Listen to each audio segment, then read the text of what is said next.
Fanatical Phil, how are you? Good evening. Anna T.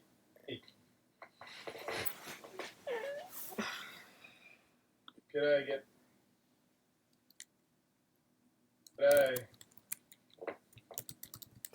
Let's put it this way.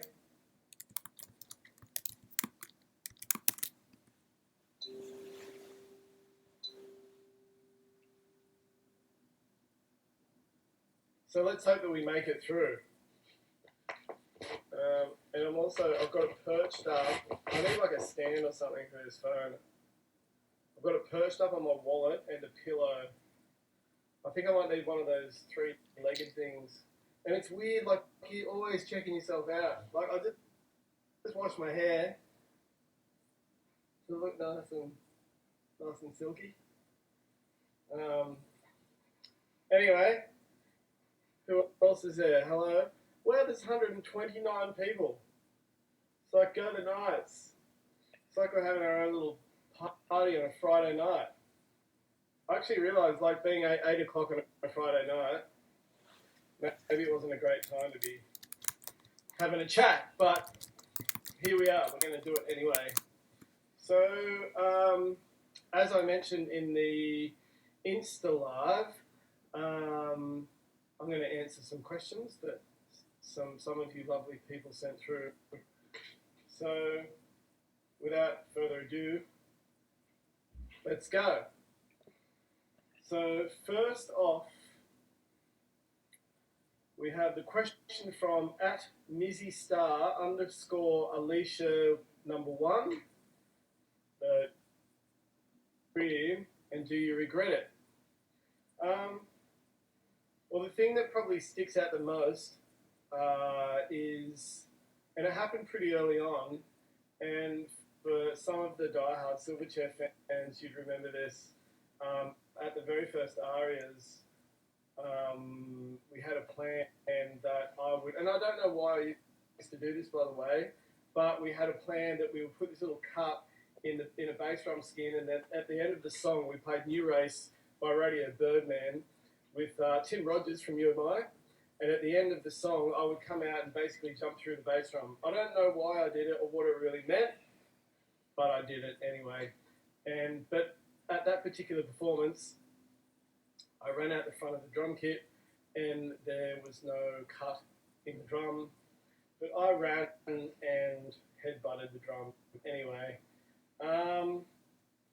It was a little bit embarrassing, but I guess the other concern in hindsight was that I reckon it could have potentially gave me a pretty serious injury. So yeah, a little bit of regret. It's pretty funny. There's been enough time now that I can laugh at it. Okay, so I hope that was sufficient. Mizzy Star Alicia 1 _Alicia 1. Next up, question from Alex.Ryan98. Favorite Silverchair song to play on drums? I actually had a quick look over the Silverchair Spotify just before I came on, just to kind of, get back up to speed with all the tracks. And the one that stuck out to me was Steam Will Rise.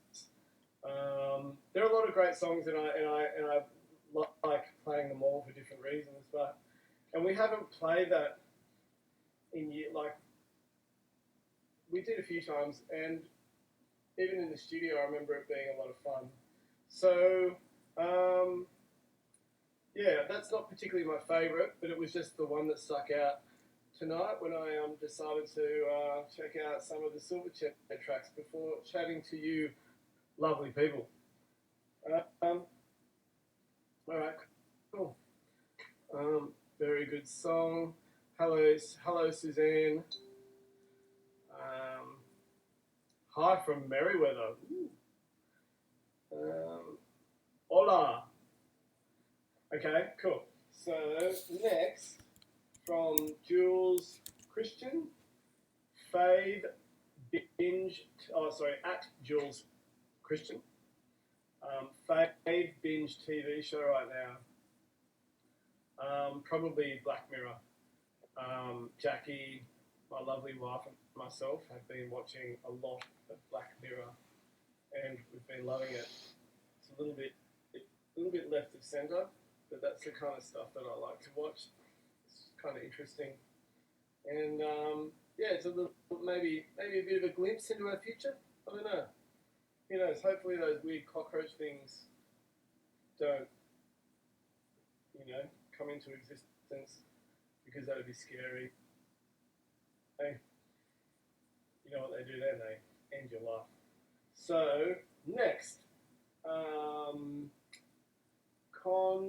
at Connolly Maria, craziest live show experience. Well, first of all, just so you all know, if you weren't aware already, at the end of a tour, or like generally if you do a tour with a band, like a longer tour, at the end of the tour, you'll have an end of tour prank, and you do that on stage. And the golden rule is that you can't mess with the other band's performance. It can't, it can't interfere with the performance. So there's probably an answer in there somewhere. Oh my god, I think my phone's. This might pause for a second. No, we're good. I got 13%. If it's about to die, I've got the charge there. I'll put it on charge. That would be the sensible thing to do. So craziest live show experience. I made a note for this. I've got the questions here. I've made a couple of little notes, but right next to that one I wrote Rock in Rio. Basically, that's probably the live experience that I'll never forget. We played to 250,000 people in Brazil, and yeah, it's one of the craziest things I've ever seen. And it was amazing. Like, it was an incredible experience.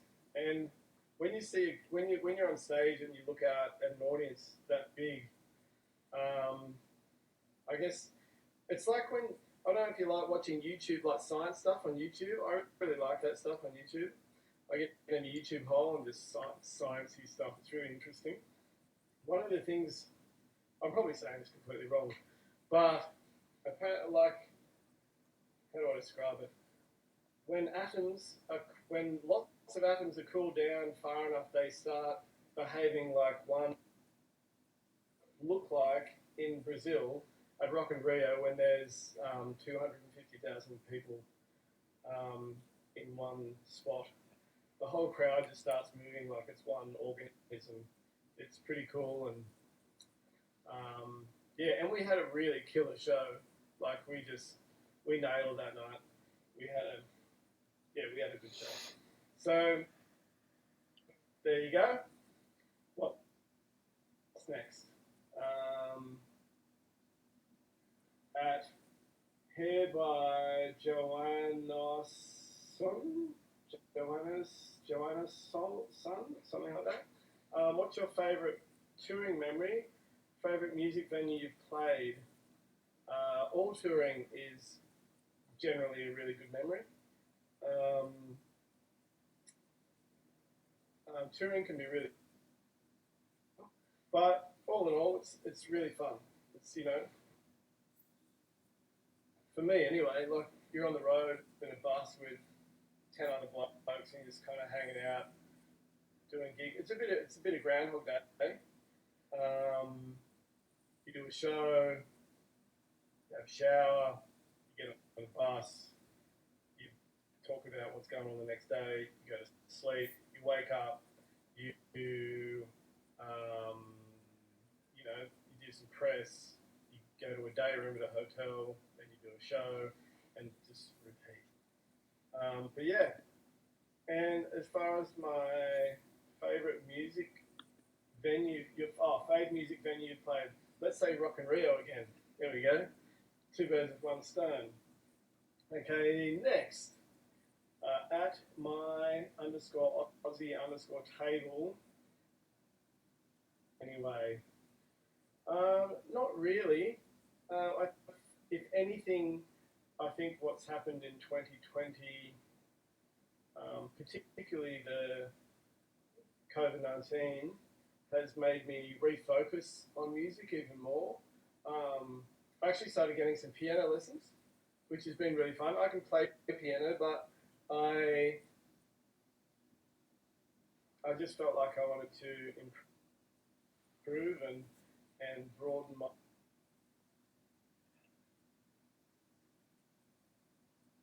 about it, and you can learn from them. So that's been. Oh man, I'm cutting this fine. Maybe I should put it on charge. So yeah, and I guess my writing is just kind of continued as it was, but yeah.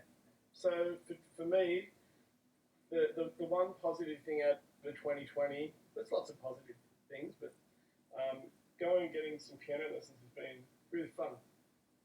Um, now, what would you tell yourself? Oh my God, I'll tell myself so many things. Um, I don't know, maybe not to, I mean, maybe not to worry about what people think when you're younger, and listen.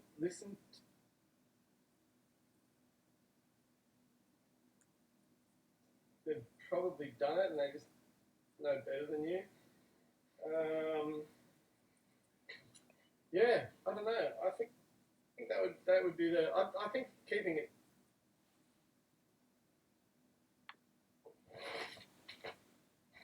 eye on 10%. What happens if I go sideways? Does that go am I sideways now? Or am I straight up and down? Am I good? Make 2020 better and announce. Okay, can someone confirm that I am straight up and down? Okay, good. Alright, I'm going to put on charge.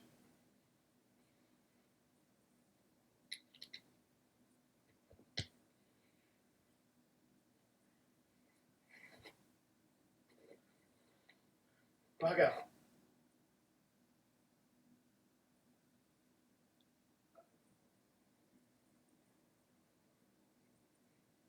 We are good.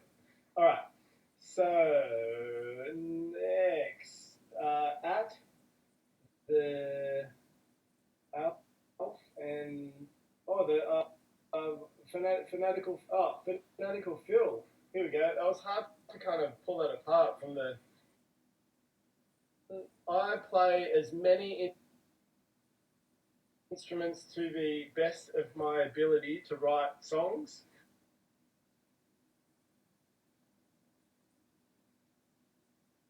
Or a piano. They're the main instruments I write on. But I want it to sound more embellished, or I want it to,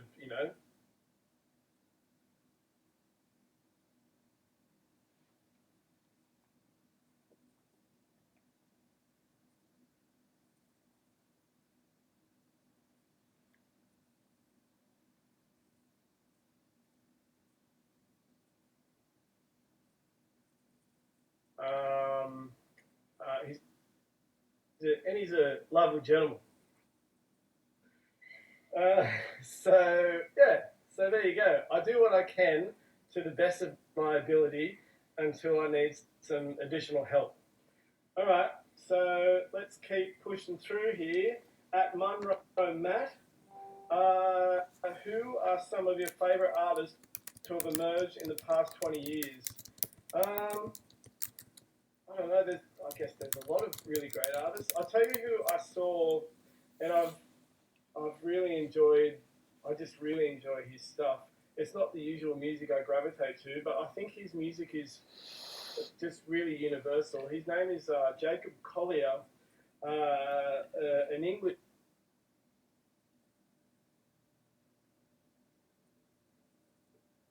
And he's an amazing.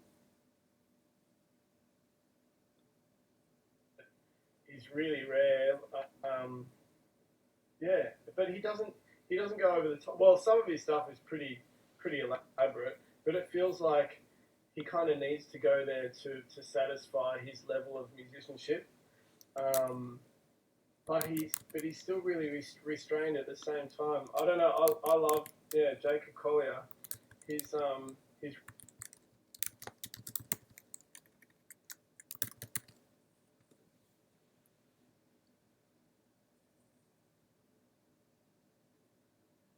so I was going to say Savaklis. I know this young man. Max, the M stands for Max. Max is the brother of one of my best mates from school, Jake Denny. Jake Denny was Silverchair's tour manager for a while. So Max is Jake's brother. This is what Max wrote. Would you rather fight one horse-sized duck or 100 duck-sized horses?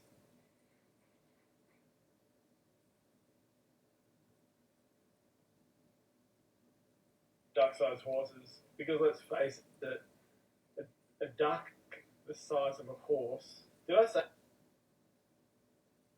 And they just, they do some damage. You know, they trample you. Let's face it. Okay, so we're going to go with 100 duck-sized horses. I think it's the safest bet. I just saw another question.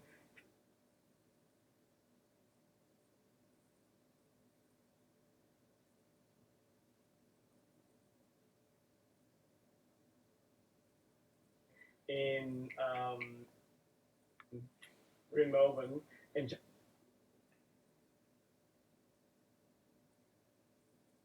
Premier, and then Jackie got asked and said, well, and just before she was asked to come on, I just warned her. So whatever you do not pretend that you know too much about Star Wars, because you'll just get in trouble. You'll just get in trouble, and people will think that you're silly. So she got very wisely got up there and didn't pretend that she knows, because she didn't know. There we go. Where are we? At J. Fraz. How many times did you buy fireworks and shoot them off behind a venue before a show? I'm assuming, asking that question, you're referring to the show in Tampa, which is a fair while ago now. But I'll explain what happened. That's the one that stands out. Unless there's other ones I've forgotten about. We did let fireworks off at a few rehearsal spaces. I don't know what. Maybe we just became obsessed with fireworks at one stage. So what happened in Tampa? So we were doing a show in Tampa, and there was a service station or some kind of petrol station near the hotel we were staying at, and they sold some very impressive fireworks. Well, for Australians, because you can't just buy fireworks unless you go to, is it Fishwick or something, Canberra? I don't even know if they sell it there anymore. Anyway, so we went to the service station, we bought some fireworks, and we went back to the hotel, and just conveniently next to the hotel there was some kind of cleared land, and ourselves and our crew and any willing participants, we went to this kind of cleared land with our newly purchased fireworks and proceeded to let them all off, as you do. Anyway, that was lots of fun, and and that's right. And the funny thing afterwards is we walked back into the hotel, and there were policemen sitting in the lobby of the hotel. I don't know what they were doing there. Automatically, we thought they were there for us to get in trouble. But yeah, they said something like, that it just sounded like that was Armageddon, and they started laughing, which made us feel a lot calmer about the whole situation. So I kind of think that's all the questions I had. No, hang on. I think I might have a couple more.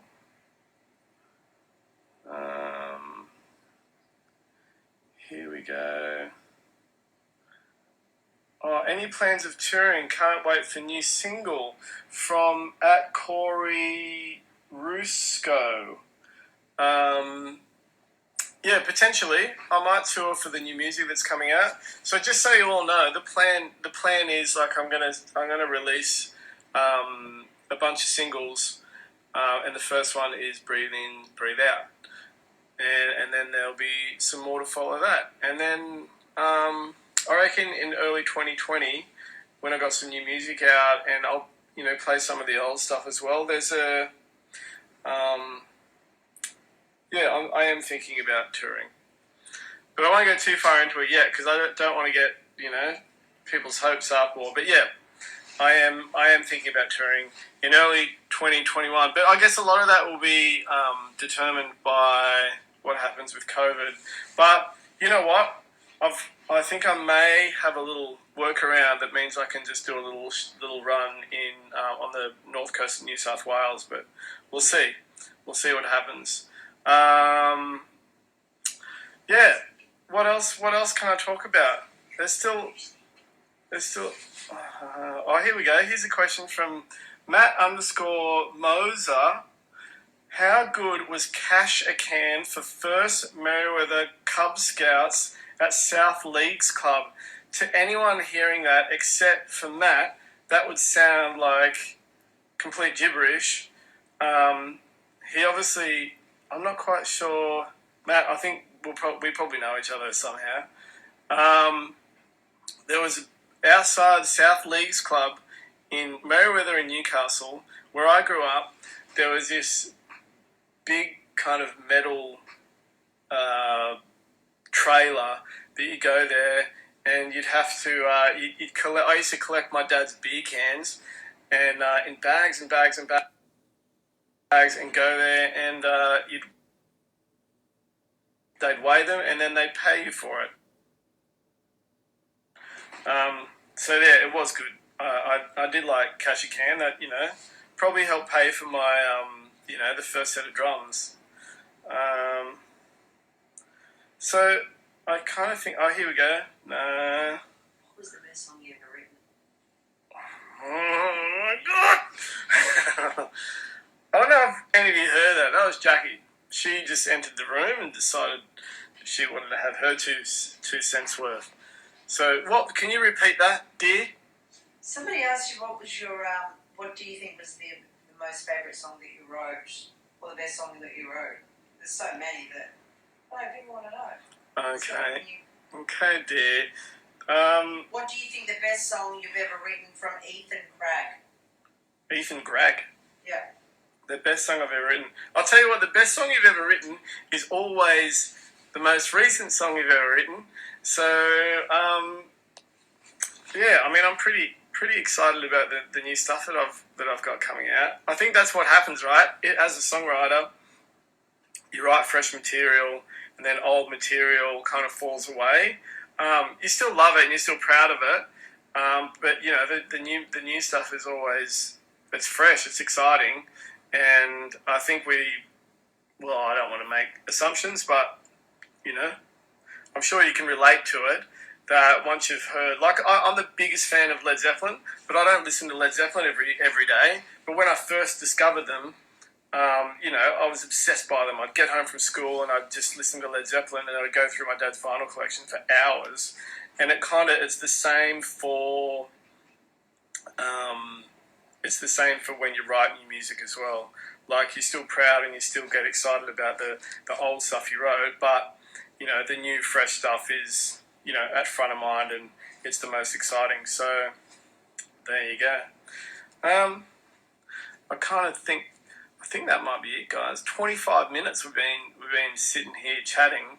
So I think the plan is we'll have another one of these little catch-ups, little chit-chats once the single's out on Friday. So Breathe In, Breathe Out, my new single that I sing on. I don't know if I mentioned that. I sing on it. So for anyone that doesn't know that I sing on it. And I'm not going to sing now for anyone that... I'm sure someone would write that.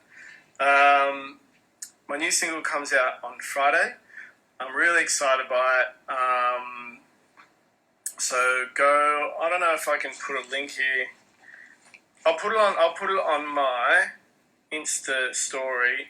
The link to if you missed the past Insta stories, I'll put it on there. The save link for Spotify and Apple Music, and what other platforms, Deezer, and what other, I can't remember. Anyway, so yeah, so my new single comes out Friday. Make sure you check it out, and then I will post another Insta story about questions, and then we can have another one of these little chit chats in after the single's out. So, thank you all so much for coming on Friday night. Why are you? Why are we here conversing when you could be out and you could be partying and, well, you know, social distancing? We all need to stay safe. So, okay, actually, if you're in Melbourne, that probably wouldn't work. But, you know, you could be, I don't know, watching some Black Mirror or something. Anyway, but thank you for your support, and yeah, check out the new single Friday. Tell all your friends, share it, and you know we'll help everybody breathe in, breathe out, and stay cool. All right, have a lovely night. I'm going to end this now because this is the longest outro known to man. You have a lovely evening. Give someone a hug, and I will see you.